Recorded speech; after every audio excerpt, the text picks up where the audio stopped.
À mon avis, puis pour avoir été aussi dirigeant dans la première ligne au niveau des C3S, je pense qu'il est extrêmement important de travailler en réseau, de travailler en partenariat quand on veut, si on veut réellement améliorer l'accessibilité aux services, la continuité des services à la population. Puis je vous dirais aussi éliminer des doublons de services qui peuvent exister en première, deuxième, troisième ligne au sein du réseau. Je pense que je vous dirais extrêmement important pour un meilleur accès aux services, meilleure continuité des services pour la population.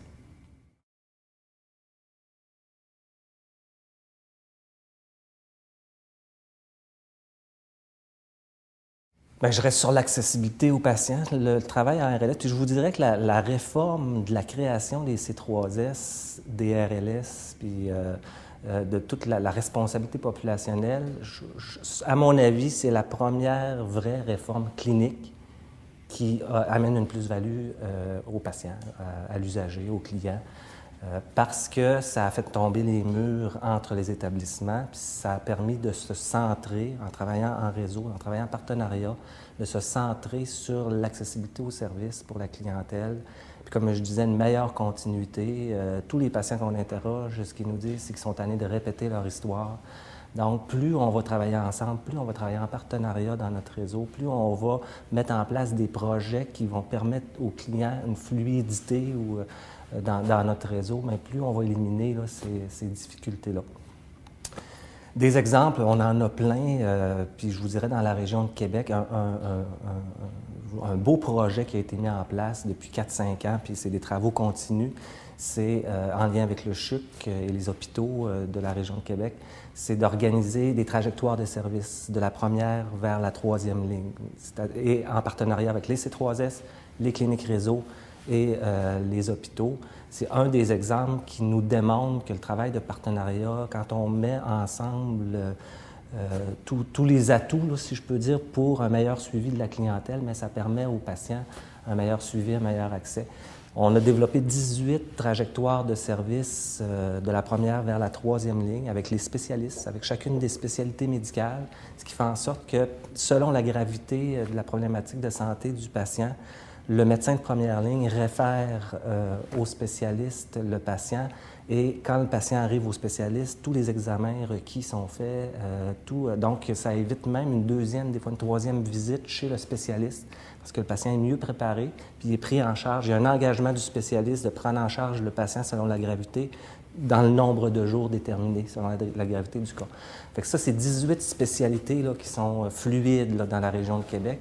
Puis sans travail de partenariat, sans travailler en réseau, sans travailler ensemble, on n'aurait jamais pu rendre accessible, on n'aurait jamais pu mener à terme des projets comme ça. Parce que c'est pas vrai que le CHUC peut, lui seul, sans travailler avec ses partenaires, organiser l'accès à ces services spécialisés et surspécialisés. Il faut travailler avec les partenaires de la communauté, avec les C3S, avec la première ligne, pour rendre une accessibilité aux services de troisième ligne plus facile, dans un meilleur continuum de soins. D'autres exemples, le projet de Traité Santé, qui est un projet de réadaptation pour la clientèle atteinte de problématiques cardiovasculaires, pulmonaires. C'est un projet qui a été... en fait, le Traité Santé est un programme qui existe depuis plusieurs années, mais qui était dans la première ligne. Et on avait difficulté à faire lever ce programme-là dans la région de Québec. Et dès qu'on s'est assis, le CHUC, le C3I de la Ville-Capitale, pour revoir les processus pour l'accès à ce programme-là pour la clientèle, ça a permis de faire naître un projet intéressant. Maintenant, il y a des listes d'attente pour ce programme-là. Les gens des hôpitaux, du CHUC, croient beaucoup aux plus-values de ce programme-là parce que le programme, maintenant, est dispensé à l'intérieur des murs du CHUC. Donc, c'est un autre exemple là, de projet, de partenariat qui a permis un meilleur accès, une meilleure prise en charge de la clientèle. Il y a d'autres projets aussi où, quand on a introduit les travailleurs sociaux des C3S à l'intérieur des hôpitaux, il y a près de 2 ans, pour la prise en charge de la clientèle, pour assurer une meilleure orientation de la clientèle vers les ressources communautaires. Les travailleurs sociaux des hôpitaux ne connaissent pas bien les paniers de services qui existent dans la communauté. Ça a été un travail entre les C3S et les hôpitaux pour permettre d'introduire des travailleurs sociaux à l'intérieur des centres hospitaliers. Ce sont eux maintenant qui réorientent la clientèle en perte d'autonomie ou dont le retour à domicile peut être compromis vers les ressources de la communauté. Donc, une meilleure prise en charge encore là, une meilleure continuité des services vers la première ligne, un meilleur retour vers la première ligne. Plusieurs projets là, comme ça là, nous démontrent que le travail en partenariat, en réseau, est bénéfique là, pour la clientèle.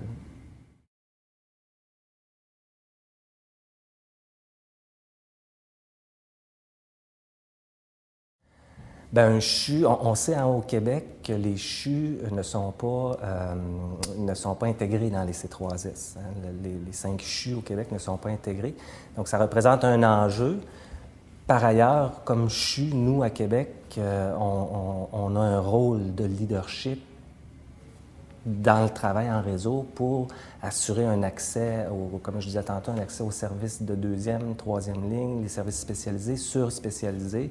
Donc, notre rôle, c'est de se rendre, d'être un partenaire de premier plan, si je peux dire, pour pouvoir assurer l'accès aux services de troisième ligne. Notre rôle aussi, c'est d'adapter nos services en fonction de l'état de santé de la population, parce que chaque réseau local de services, chaque instance locale a une responsabilité populationnelle d'évaluer l'état de santé de sa population et de déterminer les priorités au sein du projet clinique, des projets cliniques. Donc nous, comme établissement, comme CHU, offrant des services spécialisés, surspécialisés, on se doit d'adapter nos services, d'adapter l'organisation de nos services et l'accès de nos services en fonction des priorités pour améliorer l'état de santé de la population, traiter plus rapidement les problématiques de santé qui sont nouvelles ou les besoins émergents de la clientèle. Je vous dirais aussi, comme CHU, on a une responsabilité supra-régionale. On a une responsabilité au niveau du RUIS. On dessert beaucoup de régions. Et c'est à la fois aussi un enjeu, un enjeu dans le travail en réseau, parce que comme CHU, on ne fait pas partie seulement d'un réseau local de services bien déterminé, mais bien des réseaux locaux de l'ensemble des régions de l'Est du Québec en ce qui concerne le CHUQ.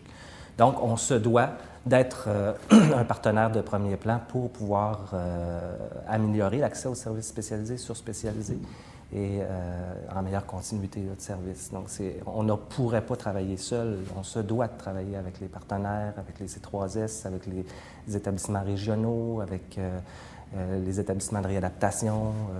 C'est essentiel.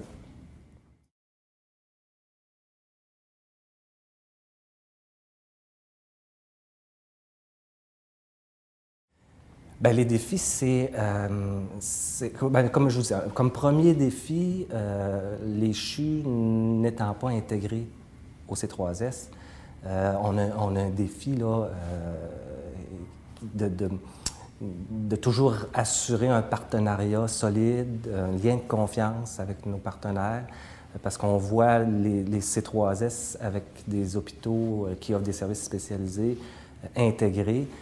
Il y a une fluidité qui s'installe, qui n'est peut-être pas évidente là, quand le CHU ou le CHUQ n'est pas au sein du C3S. Comme premier défi, c'est de s'assurer de maintenir toujours des relations de partenariat basées sur la confiance, basées sur la transparence avec les C3S et les autres établissements de la région. Deuxième défi, comme je disais tout à l'heure, c'est l'aspect suprarégional d'un CHU qui dessert en fait plus qu'une région, plus qu'un territoire local, avec une desserte comme le CHUQ dans l'ensemble de l'Est du Québec. En fait, nous, on se doit d'adapter l'accès aux services de deuxième, troisième ligne, mais en fonction de particularités régionales qui n'est pas seulement les particularités de la région 03, mais aussi la région 12, la région du Saguenay-Lac-Saint-Jean et toute la Gaspésie, Bas-Saint-Laurent. Donc, c'est un enjeu, c'est un défi là, d'être capable d'assurer un accès aux services ou une organisation de trajectoire de services qui peut répondre à la fois là, aux besoins de l'ensemble des régions. Je vous dirais que c'est les principaux défis. Là, puis les autres défis, c'est les mêmes défis que les autres partenaires. Hein, puis je vous dirais comme défi, c'est de faire passer, là, je ne veux pas passer un jugement, mais de faire passer plusieurs gestionnaires d'une pensée compétitive à une pensée collaborative, coopérative. Très longtemps dans le réseau, on a été en mode compétition. Hein. Autant les hôpitaux envers les hôpitaux, c'était pour l'acquisition des ressources, le financement.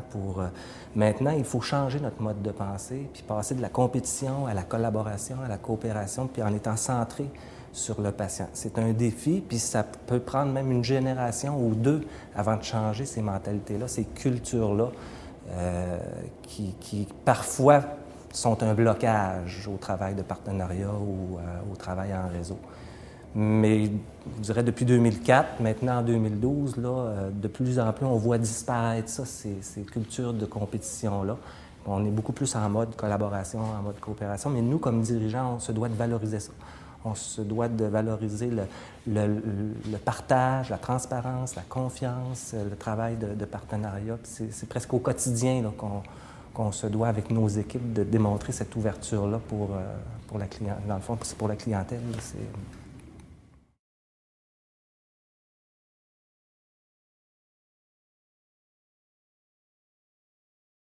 En fait, le soutien principal, puis c'est là que je vois le rôle des agences, là, le rôle principal des agences de santé et de services sociaux, qui est le rôle de coordination. Je pense que quand on est 3, 4, 5, 6 partenaires, puis c'est pas rare à travailler sur des projets, sur l'accessibilité aux services, sur l'harmonisation des services, la consolidation des services, le principal soutien nécessaire, c'est le soutien d'une agence qui détient un fort leadership dans la coordination là, du partenariat, de la coordination des activités de partenariat entre les établissements. Comme autre soutien, je vous dirais,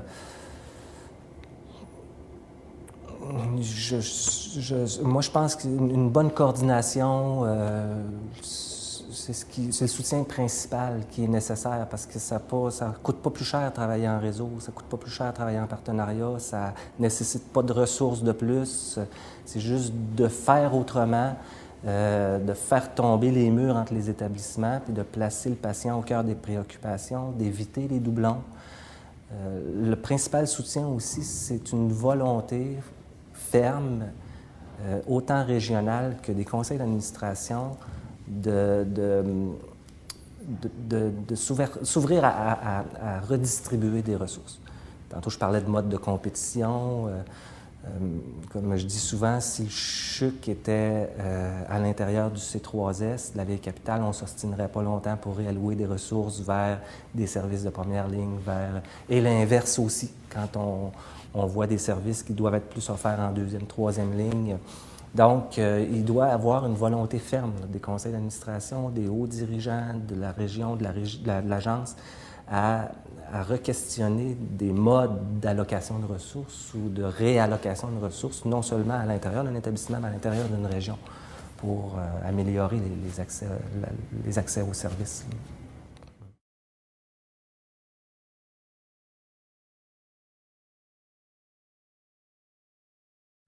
Je vous dirais ce qui a changé, c'est lors de la création des C3S et les quelques années qui ont suivi, c'est le projet clinique et l'ensemble des projets cliniques qui ont été mis en place. Et ça a lancé, là, ça a été le lancement du travail de partenariat.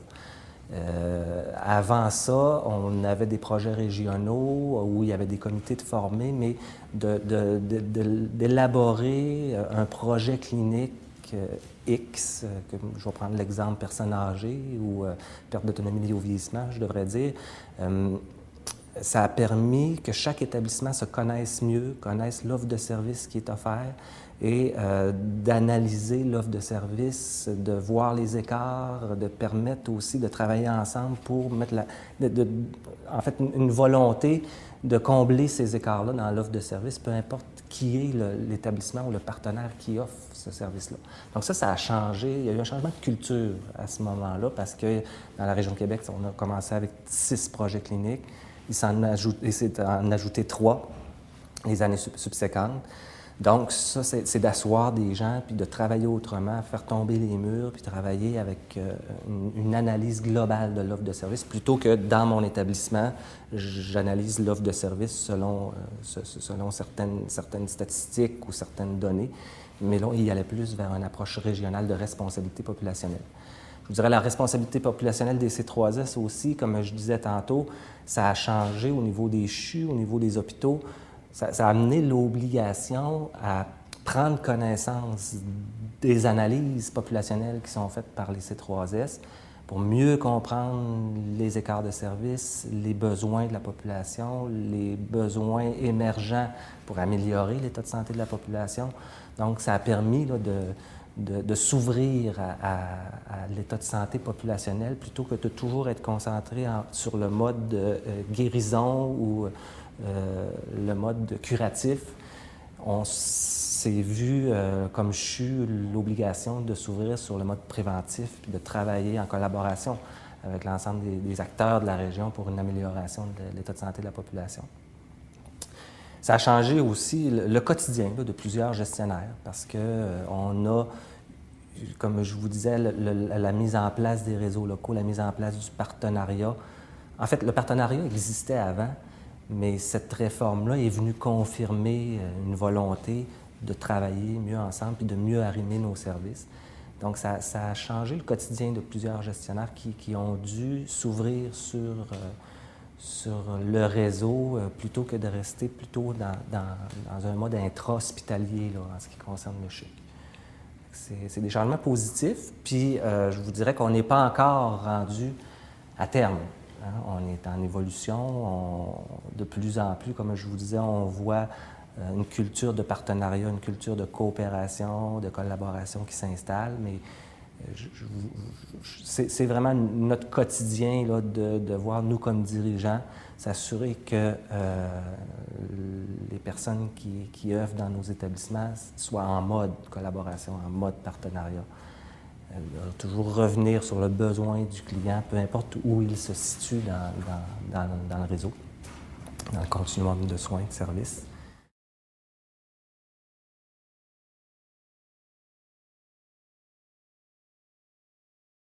Nos façons de travailler, puis dans la région de Québec, il y a 4 C3S, 4 instances locales, Québec-Nord, Vieille-Capitale, Port-Neuf et Charlevoix.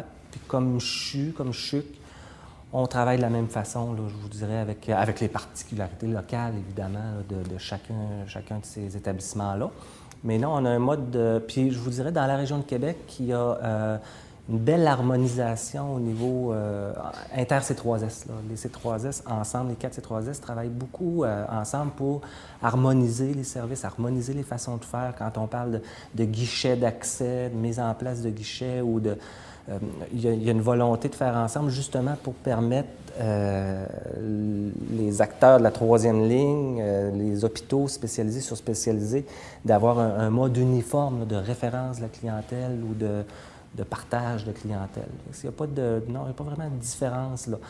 Par ailleurs, pour certains, on est comme pairé, là, si je peux vous dire. Le C3S de la Vieille-Capitale est pairé avec le CHUC pour certains projets, certains dossiers. De la même façon, le CHA est pairé avec le C3S de Québec-Nord. Mais par ailleurs, ces 4 établissements-là, on travaille ensemble là, pour l'harmonisation des pratiques, l'harmonisation des services aussi. Là.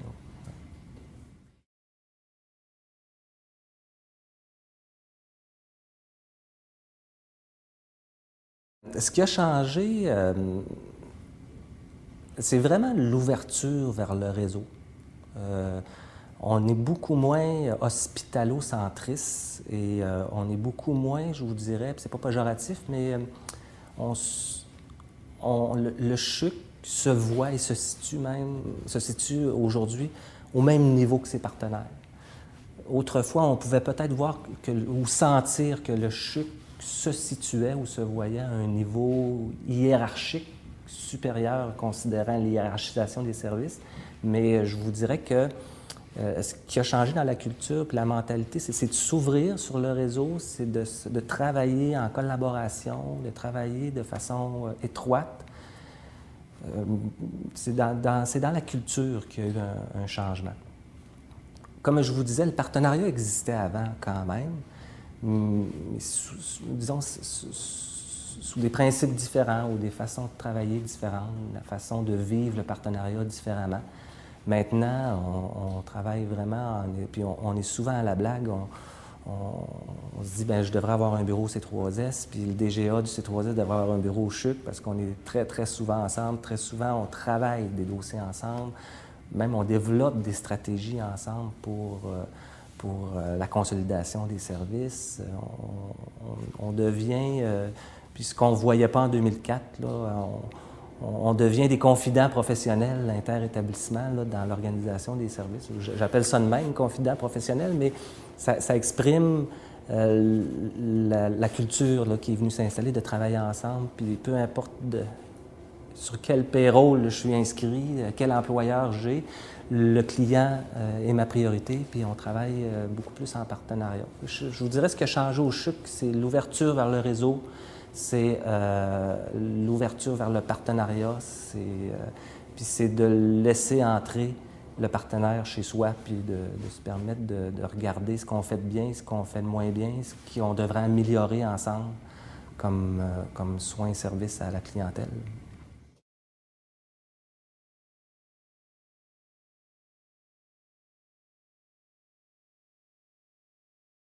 Bien, je vous dirais qu'on a fait des pas avec l'ensemble des projets cliniques. On a fait des beaux pas pour l'ensemble des clientèles. Entre autres, oncologie. Tous les soins et services à la population atteinte de cancer. Faut dire aussi que le programme de lutte contre le cancer est venu aider au travail en partenariat. Mais pour cette clientèle-là, je vous dirais, dans la région de Québec, il y a eu beaucoup de grands pas de fait dans l'amélioration de l'accès aux services. On a aussi fait beaucoup de pas. Il en reste beaucoup à faire sur les services offerts aux personnes âgées en perte d'autonomie. Par ailleurs, le vieillissement nous rattrape, hein, et on est continuellement là, à améliorer l'accès, à améliorer la consolidation des services pour cette clientèle-là. Je vous dirais, au niveau de la région de Québec, là où on a peut-être plus de pas à faire, où là, il faudrait mettre plus d'énergie, c'est peut-être chez les jeunes en difficulté. On pense qu'il y a encore beaucoup à faire, autant en travail il y a beaucoup de travail de partenariat qui sont installés, mais en termes de consolidation des services, de rupture de services dans certains secteurs. Au niveau de la clientèle, chez les jeunes, pédiatriques aussi, là, il y a encore là, des travaux à faire au niveau de la région. Au niveau de la clientèle en santé mentale, il y a eu, je vous dirais, beaucoup de difficultés jusqu'à récemment, jusqu'à 2-3 ans. Mais depuis, je vous dirais, à peu près 3 ans, il y a un travail de partenariat qui s'est installé, une bonification, une amélioration de l'accès aux services en santé mentale, en psychiatrie. On a encore beaucoup de difficultés, beaucoup d'engorgement des services en psychiatrie, santé mentale. Mais sans ces travaux-là de partenariat, on serait dans de plus grandes difficultés, là. Donc, c'est tous des travaux, des services qui ont été améliorés parce qu'on a travaillé ensemble avec les établissements de la première ligne, les organismes communautaires. Quand je pense à la santé mentale, les organismes communautaires sont omniprésents dans les travaux, autant que l'Institut universitaire en santé mentale que les hôpitaux, là, il y a eu beaucoup d'avancées, là, puis je vous dirais que quand je vous disais que la réforme clinique de 2004 est vraiment une réforme clinique patient, ça a effectivement permis un meilleur accès aux services, une meilleure continuité des services. Dans un contexte de pénurie de main-d'œuvre, dans un contexte de vieillissement de la population, dans un contexte que je vais appeler sous-financement, mais de développement beaucoup plus lent de services, on a fait de grandes choses, là. On a fait presque des miracles, là, parce que le contexte n'était pas toujours favorable au niveau des ressources disponibles, autant les ressources humaines, autant... Donc, oui.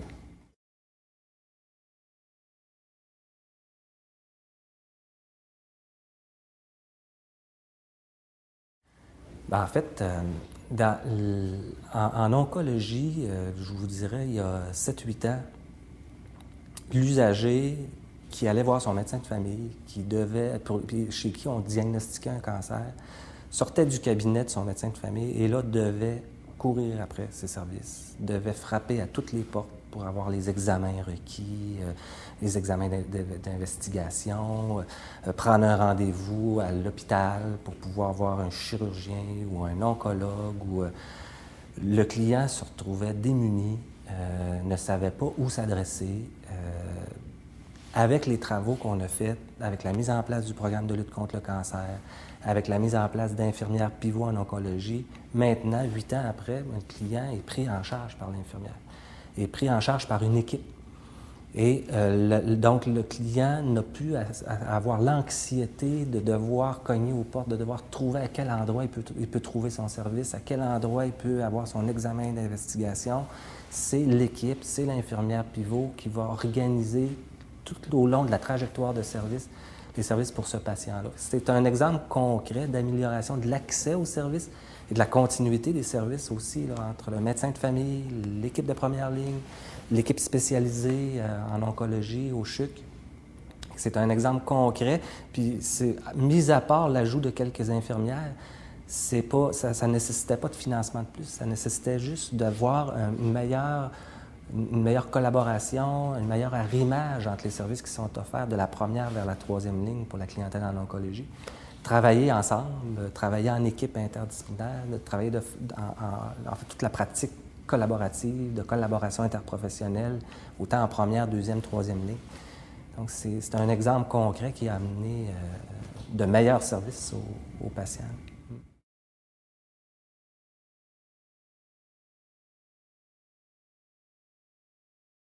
Dans la région de Québec, maintenant, presque la totalité des cliniques médicales sont GMF.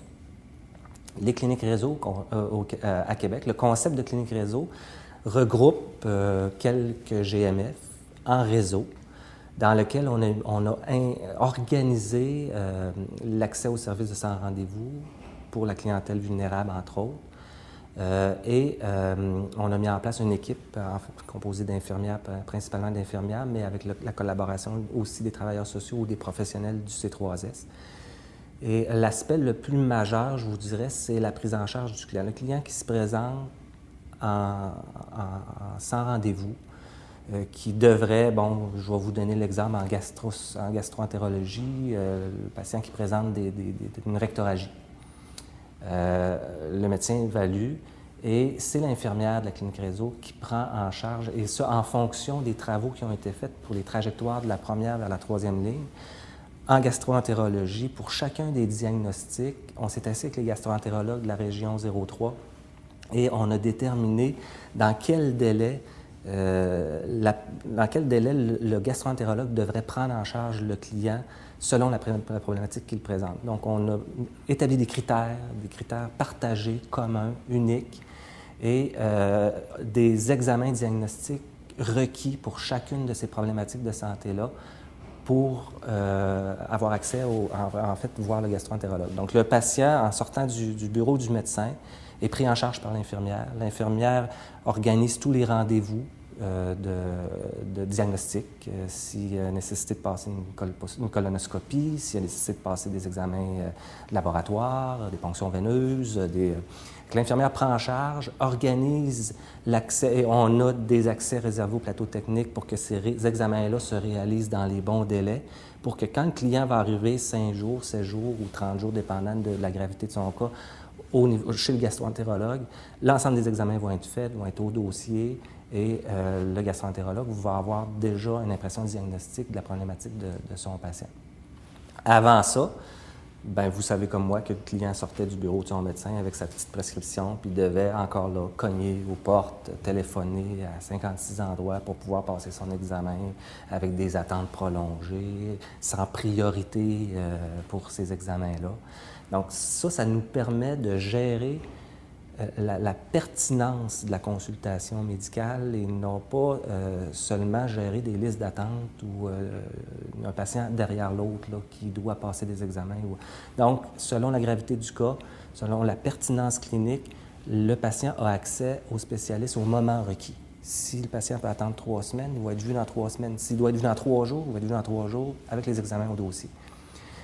En clinique réseau aussi, ce qu'on a développé, puis ce qui est pas mal unique à Québec, le patient qui se présente ne voit pas le médecin nécessairement.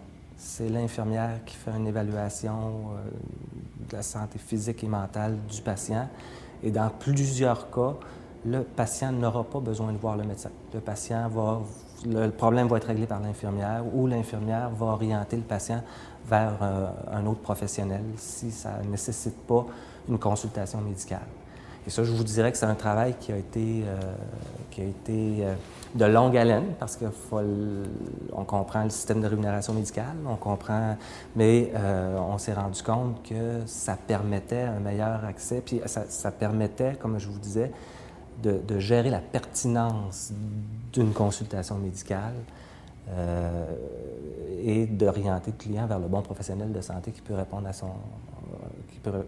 son besoin.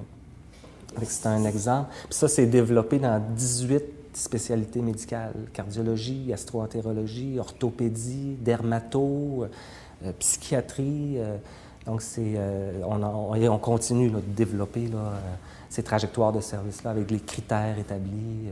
Mais la différence entre le rôle de l'infirmière du GMF et le rôle de l'infirmière de clinique réseau, l'infirmière du GMF voit la clientèle inscrite et fait du suivi de patients en collaboration avec les médecins, enseignement, suivi, entre 2 visites médicales. Je vous résume très sommairement là, le rôle. La directrice des soins de l'infirmier serait déçue de m'entendre, de résumer aussi. Mais alors que l'infirmière de la clinique réseau reçoit la clientèle, soit inscrite ou non inscrite, qui se présente au sans rendez-vous, évalue le problème de santé de la clientèle, juge si le patient doit voir un médecin. Si le patient voit un médecin et que le patient doit être référé vers des services spécialisés sur spécialisés. Là, l'infirmière a le rôle de liaison, ce que je vous expliquais, de prendre les rendez-vous, d'organiser les rendez-vous avec les spécialistes, d'organiser tous les examens qui sont requis. C'est le rôle de liaison que l'infirmière de la clinique réseau va assumer.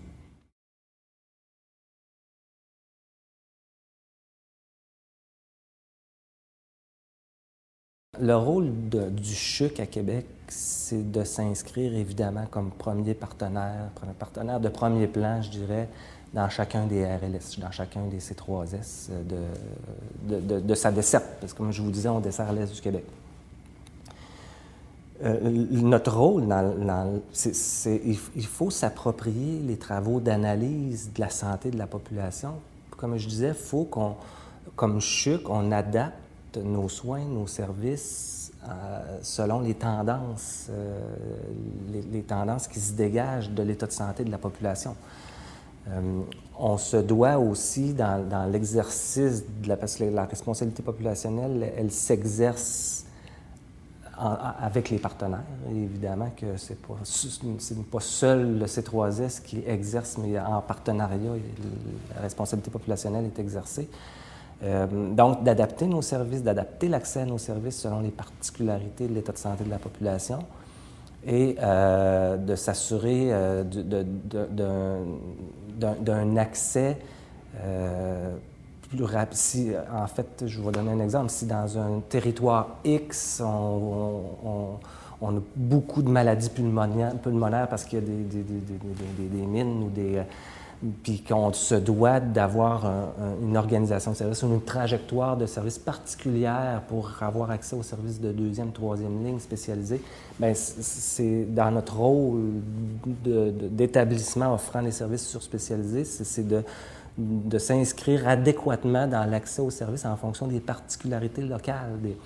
Un autre exemple, sur le C3S, sur le territoire du C3S de la Ville-Capitale, on sait que le secteur de Limoilou est un secteur où il y a beaucoup de problématiques de santé mentale, des problématiques. Donc, nous, l'hôpital Saint-François d'Assise, qui est à proximité de ce secteur-là, on se doit d'assurer un accueil à cette clientèle-là, de connaître les problématiques de cette population-là environnante de l'hôpital et de s'assurer des liens fluides aussi avec la première ligne Donc, on contribue à l'amélioration de l'état de santé, on contribue en traitant la maladie ou dans notre rôle curatif, on contribue à améliorer l'état de santé de ces personnes-là.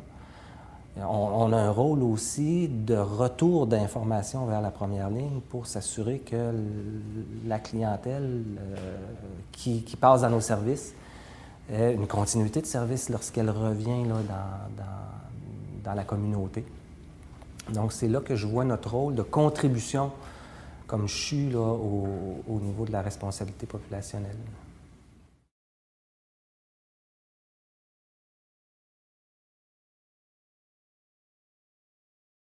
On n'a pas tout fait, mais on en a fait beaucoup, je vous dirais. Puis c'est le travail en partenariat, le travail en réseau. Les projets cliniques ont permis aussi là, de déterminer où le patient devrait recevoir son service. Est-ce que c'est dans la première ligne? Est-ce que c'est en milieu hospitalier? Est-ce que à Québec, il y a eu beaucoup de choses de fait, transfert des cliniques de périnatalité vers la première ligne, beaucoup de transferts de services ont été faits. Là où je vous dirais qu'il reste beaucoup de choses à faire, c'est d'assurer, en fait, c'est probablement le manque de médecins de famille qui fait en sorte que nos spécialistes font encore de la première ligne. Nos spécialistes dans les milieux surspécialisés voient encore des clientèles sur une base annuelle ou qui pourraient être suivies ou vues par la première ligne, par les omnipraticiens, les médecins de famille, ou des infirmières praticiennes spécialisées de première ligne. Puis ça, bien, probablement que c'est le manque de médecins de famille qui fait en sorte que nos spécialistes sont encore dans l'obligation de suivre. Mais je pense que les services sont pas mal au bon endroit. L'organisation des services sont pas mal au bon endroit dans un principe d'hiérarchisation.